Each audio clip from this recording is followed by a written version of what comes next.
क्योंकि बोलते हैं ना, मजहब नहीं सिखाता आपस में बैर करना।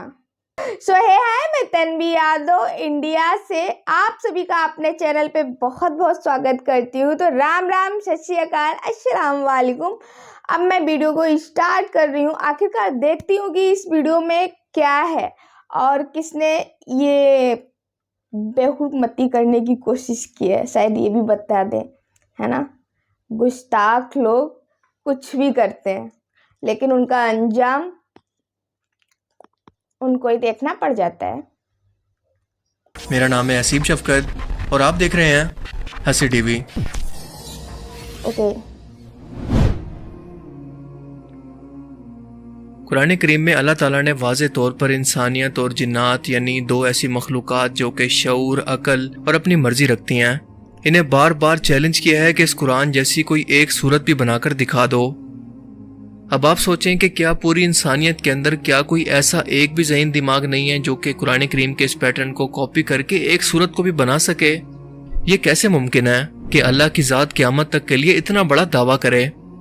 और ये चैलेंज अल्लाह ने एक बार नहीं बल्कि बार बार कुरान करीम के अंदर इस तरह से बयान किया है कि सूरह अल बकरा की आयत 23 और 24 के अंदर अल्लाह पाक मुशरिकीन मक्का को मुखातिब करके फरमाता है, और अगर तुमको इस किताब कुरान में जो कि हमने अपने बंदे मोहम्मद सल्लल्लाहु अलैहि वसल्लम अरबी पर नाजिल फरमाई कुछ शक है तो इसी तरह की एक सूरत तुम भी बना लो और अल्लाह के सिवा जो तुम्हारे मददगार हो इनको भी बुला लो अगर तुम सच्चे हो। अल्लाह के सिवा मददगारों का लफ्ज आपने खास तौर पर अपने ज़हन में रखना है, जिसे हम आगे चलकर डिस्कस करेंगे। सूरह हूद आयत 13 के अंदर अल्लाह पाक फरमाता है कि ये लोग कहते हैं कि मोहम्मद ने खुद कुरान को बना लिया। कह दो कि अगर तुम सच्चे हो तो तुम भी ऐसी 10 सूरतें बना कर ले आओ और अल्लाह के सिवा जिस जिसको बुला सकते हो बुला भी लो। सूरह इसरा आयत 88 के अंदर फरमाता है कि कह दो कि अगर इंसान और जिन इस बात पर जमा हो जाएं कि इस कुरान जैसा कोई कलाम बना लाएं तो इस जैसा कोई कलाम नहीं ला सकेंगे, फिर चाहे वो एक दूसरे की मदद भी क्यों ना कर लें। फिर सूरह यूनुस आयत 38 के अंदर अल्लाह पाक फरमाता है कि क्या ये लोग कहते हैं कि पैगंबर ने इस कुरान को अपनी तरफ से खुद बना लिया। कह दो कि अगर तुम सच्चे हो तो तुम भी इसी तरह की एक सूरत को बना लो और अल्लाह के सिवा जिनको तुम बुला सकते हो इनको भी बुला लो। अल्लाह ताला बार बार इंसानों को ये चैलेंज इसलिए कर रहे हैं कि वो इंसानों की ज़हनी काबिलियत की हद को अच्छी तरह से जानता है कि इंसान चाहे आसमान की बुलंदियों, खला की गहराइयों, समंदर की तहों में सफ़र करने के साथ साथ मसनूई ज़ियानत को भी ईजाद क्यों ना कर ले, बस ये एक काम इसके लिए बिल्कुल नामुमकिन ही रहेगा, जिसका इकरार इस वक्त दुनिया में सबसे मशहूर artificial intelligence language model chat GPT ने खुद भी किया है कि मैंने चैट जीपीटी से यह सवाल किया कि क्या वो कुरान करीम जैसी कोई एक सूरत को भी बना सकता है। इसका जवाब क्या था ये जानकर आप भी बेख्तियार सुभान अल्लाह कह उठेंगे। बिल्कुल। ऊपर बयान करदा आयात के अंदर अल्लाह ने अपने चैलेंज के अंदर ये वाजे किया था कि तुम जिनको अपना मददगार समझते हो इनको बुला लो। अब 1400 साल के दौरान कोई इंसानी ज़हन तो ये चैलेंज पूरा नहीं कर पाया, और अगर ऐसा हो जाता तो आप सोचें कि ये उस शख्स की जिंदगी की सबसे बड़ी कामयाबी होती। अब बात आती है उस मदद पर जो कि इस वक्त इंसानों के लिए सबसे बड़ी मददगार है, यानी टेक्नोलॉजी। और कुरान क्योंकि लिंग्विस्टिक ज़बान के लिहाज से भी एक मौजज़ा है, लिहाजा एडवांस लैंग्वेज मॉडल को जब इसे कॉपी करने के लिए कहा जाए तो इसका जवाब कुछ ऐसा होता है कि एक आर्टिफिशियल इंटेलिजेंस मॉडल होने के नाते मैं सिर्फ कुरान पाक के स्टाइल को कॉपी कर सकता हूँ, मगर कुरान करीम क्योंकि अल्लाह की तरफ से नाजिल किए हुए अल्फाज हैं जिनकी इस्लाम में एक यूनिक हैसियत है, मैं जितनी भी कोशिश कर लूँ मगर कुरान करीम के अलहामी तौर पर नाजिल हुए अल्फाज का मुकाबला नहीं कर सकता। सुभान अल्लाह। इंसान तो इंसान, इसके अलावा जिन और हत्ता के मशीन भी इस कुरान की इनफरादियत, अल्फाज के चुनाव और इल्म के सामने बेबस है। लेकिन चैट जीपीटी का मजीद कहना था कि मैं सिर्फ मिसाल के लिए अपनी तरफ से एक सूरत आपको बनाकर दिखाता हूँ जो कि असल में कुरान पाक नहीं है, बस पूरे कुरान पाक को पढ़कर ये मेरी इमेजिनेशन है। और इस सूरत का नाम इसने रखा सूरह अन-नुराया, यानी रोशनी वाली आंखें। और ये आयत कुछ इस तरह से थी कि हिदायत की रोशनी आसमान से नाजिल होती है, दिलों को अक्ल और हकीकत से रोशन करती है। अल्लाह की बातें सबसे ऊपर मौजूद चमकती हुई रोशनी है जो कि गहरी रातों के अंदर भटकने वालों को हिदायत देती है। इस किताब के अंदर साफ निशानियां हैं इन लोगों के लिए जो कि इल्म हासिल करना चाहते हैं। अब आप जरा गौर करते जाएं कि ये तमाम आयात कुरान करीम की आयात से कितना मिलती जुलती हैं। इसने मजीद आगे लिखा कि यह हिदायत की राहों को वाजे करती है ऐसे लोगों के लिए जो साफ दिल वाले हैं और सही अकीदे की तलाश में हैं। ए मोमिनो, रोशनी को हासिल कर लो और इसकी इताअत करो कि ये रोशनी तुम्हें सुकून और बरकत की जिंदगी की तरफ ले जाती है। जहालत की तारीकी से खुद को महफूज रखो, अल्लाह की रोशनी को बदलने की कोशिश ना करो। वो आसमानों और ज़मीन का पैदा करने वाला है और दिल की हर बात को जानने वाला है। इसकी रहमत और इसकी मोहब्बत हर शय को घेरे हुए है। इसकी हिदायत को कबूल करो वरना तुम डगमगा कर गिर जाओगे। कुरान पाक की कुछ बिल्कुल आयात का बिल्कुल। थोड़ा सा भी मुताला करने वाला शख्स आसानी से ये समझ सकता है कि ये तमाम की तमाम आयात कुरान पाक से कितना मिलती जुलती हैं। बस इन्हें लैंग्वेज के तौर पर थोड़ा सा बदला गया है। यानी ये सब कुछ कुरान करीम के अंदर मौजूद आयात और इनके पैटर्न को सामने रखकर कॉपी करके एक मिसाल के तौर पर बयान किया गया है। इसके अंदर चैट जीपीटी का खुद से अपना क्रिएट किया हुआ कुछ भी नहीं है। इसकी मिसाल ऐसे है कि कोई शख्स सिर्फ लफ्जों को रदल बदल करके एक नया मजमून लिखने का दावा करे, हालांकि उसका मेन आइडिया असल की कॉपी है और इस कॉपी के अंदर इसकी खुद की कोई क्रिएटिविटी है ही नहीं। इससे पहले नाजिल होने वाली अलामी किताबों मसलन तौरात, अंजील, ज़बूर के अंदर भी जो रदल बदल की गई थी वो इन आयात के मानी और मतलब के अंदर की गई थी और वो लोग भी चाहकर इन अलामी किताबों के अंदर कोई नई आयात शामिल नहीं कर पाए थे। और इस बात को चैट जीपीटी भी अच्छी तरह से समझता है। वो जानता है कि कुरान करीम की बेमिसाल अरबी तरतीब, अल्फाज का चुनाव और इसका इल्म ऐसा है कि इसका मुकाबला करना मुमकिन नहीं।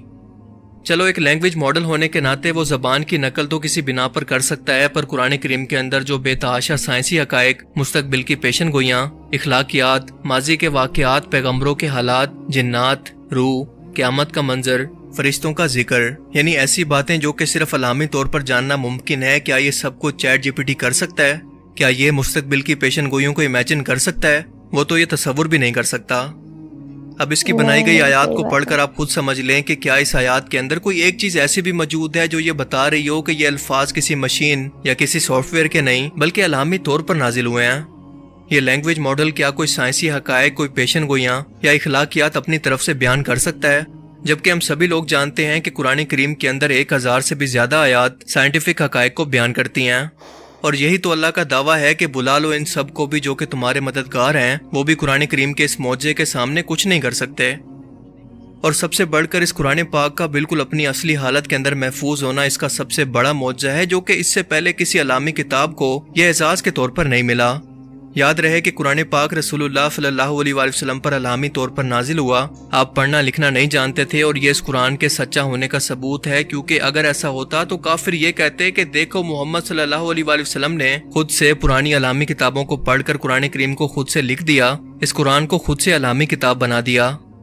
इसी हिकमत की वजह से अल्लाह पाक ने आपको पढ़ना लिखना नहीं सिखाया, बल्कि जब भी कुरान पाक नाजिल होता तो आप इसे कातिब वही को लिखवा दिया करते और इसकी तिलावत फरमाते ताकि सहाबा कराम इसको याद कर लें। अगर आज के टाइम के अंदर भी कोई शख्स ये कहे कि कुरान पाक मोहम्मद सल्लल्लाहु अलैहि वसल्लम ने नाउज़ बिल्लाह खुद से लिख कर इसे अलामी किताब का नाम दिया, तो उस बेचारे की अकल का सिर्फ मातम ही किया जा सकता है। अल्लाह ताला हमें समझने की और नेक अमल करने की तौफीक अता फरमाए, आमीन। मुझे उम्मीद है कि आज की इस वीडियो से आपको बहुत कुछ नया जानने को मिला होगा और ये वीडियो आपको पसंद आया होगा। अगर ये वीडियो आपको अच्छा लगा तो इसे लाइक कीजिए और अब मैं मिलूंगा आपसे एक ऐसी ही नई interesting video. Thank you so much भाई, आपने इतनी प्यारी जानकारी मुझे दी है, जिससे कि मैं ये जानकारी शेयर तो कर ही रही हूँ और मैंने तो वीडियो आपका लाइक ही कर दिया है। तो इस वीडियो से आप लोगों को भी जानकारी मिली होगी। शायद कुछ भाई लोग हमारे वीडियो ना देख पाए हो तो उनके पास शायद हमारे थ्रू ये वीडियो पहुँच जाए। तो भाई 1400 साल पुरानी बुक जो कुरान शरीफ अल्लाह पाक ने, मतलब कहते नहीं है कि कुछ लोग कहते हैं कि इंसानों की बनी है, ना बाबा ना, ये ऊपर से बन के किताब आई है जो खुद अल्लाह पाक के ने बना के किताब को भेजा है इसको, ठीक है। और वो उसको इंसान क्रिएट करने की कोशिश कर रहे हैं यहाँ पे, जो ऊपर से बन के आई हो तो वो कैसे मुमकिन हो सकता है? मतलब दिमाग, इंसान का दिमाग और खुदा का दिमाग क्या बराबर समझ रखा है? मतलब कहते नहीं है कि इंसान की सोच कहाँ तक है। आप ही लोग देख लीजिए कि उन्होंने कहा कि टेक्नोलॉजी इतनी आगे बढ़ गई है तो लाओ चैट जीपीटी के कमाल से हम ये भी करके देख ही लेते हैं, पर नहीं हो पाया, नहीं हो पाएगा ऐसा। आप लोगों ने तो देखा था स्वीडन में कुरान की बेहुरमती की गई थी, कुरान को जलाया गया था, सामने जलाया गया था। उनकी भाई सरकार है, पुलिस वालों के सामने उन्होंने जला दिया, लेकिन उसके बाद उनका अंजाम क्या हुआ वो तो वही जानते होंगे। सही बात है ना? तो ये कुरान शरीफ को हमारे मुस्लिम भाई, इस्लाम धर्म के मुस्लिम भाई सभी लोग इतना ज़्यादा मानते हैं, मतलब उनका एक पवित्र ग्रंथ है भाई, गैर मुस्लिम भी इसको उतना ही मानते हैं। अपमान नहीं करते हैं। और जो बेवकूफ़ हद से ज़्यादा क्या बोलते हैं, मैं क्या ही बोलूँ, मेरे मुंह से ना किसी के लिए कभी गलत शब्द नहीं निकलते हैं, तो मैं क्या ही बोलूँ। मैं इतना ही बोल रही हूँ, जो बहुत ही ज़्यादा बुरे लोग होते हैं ना, वही इस चीज़ का अपमान करते हैं, क्योंकि वो जब अपने ही धर्म के ग्रंथों का अपमान करेंगे तो वो दूसरे के धर्म के ग्रंथों का अपमान अवश्य ही करेंगे। ऐसा नहीं, अरे भाई, अगर आप लोगों को अपमान करना है किसी चीज़ का, तो मुझे लगता है कि आप लोगों ने कुछ तो सोचा ही होगा। बिल्कुल सही बात है ना।